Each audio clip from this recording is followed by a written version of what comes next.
uko na kichwa ngumu hadi kila wakati. Unasema tunataka hiyo nguo. Nataka hiyo nguo kabisa. Kama tu nishikie. Zaidi ya jioni. Karibia customer. Waje pa vitu hivi. Yaani ulikuwa unajua tunakuja hapa kweli. Uko na nguo mzuri sana. Ni mzuri. Ona. Ni anataka. Ni au yu. Ona hivi nimekalisha vizuri. Hebu kwa hiyo. Kwa hiyo. Ona pia hii itatoka na hii. Mwanzake ndio huyo. Hata hii itaseka rahisi sika hivi. Si mwache hata mimi. Hivi pima hii nguo nakwambia uko na kichwa ngumu hadi kila wakati sika hivi. Sikiza mamako. Huyu mtoto anataka kukua kichwa ngumu hadi. Na hii mama. Madesi wache nichague nguo yenye nataka. Ana hii hata vile iko smart hii tamati na hiyo. Ona hii pia, ona hii. Ile nguo umeweka wapi kosa? Si ndio hiyo nguo mimi sitaki, si ndio hiyo hapa. Sika nakwambia sika hii nguo. Sika. Nani aliyesa kukwambia hiyo nguo ni mbaya? Hiyo ndio unafaa. Na hiyo inaendana na hiyo. Na unakaje? Pesa kidogo.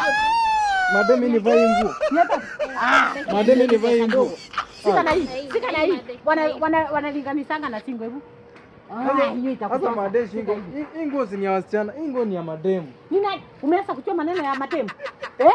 Nani alikwambia siku ni mademu wanafanya ni rangi? Si rangi huoni hii ni rangi? Hii ni rangi inaingiza kwa mguu. Haya pima. Kwanza sika. Sika hivi.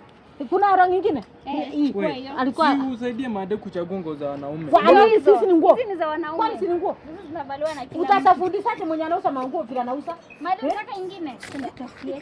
Hizi zimetosha. Wacha Mademu kama ni nguo hizi nazo sitaki. Hizi utanifungia hizi. Mademu nguo sitaki. Utachache? Kwani pesa ni yako? Pesa ni yako? Huyu mtoto akumchinga acheke ya Mungu, si ningesaa tu kusi. Kwa nini hii sida inanisumbua hivi? Tena kuvaa.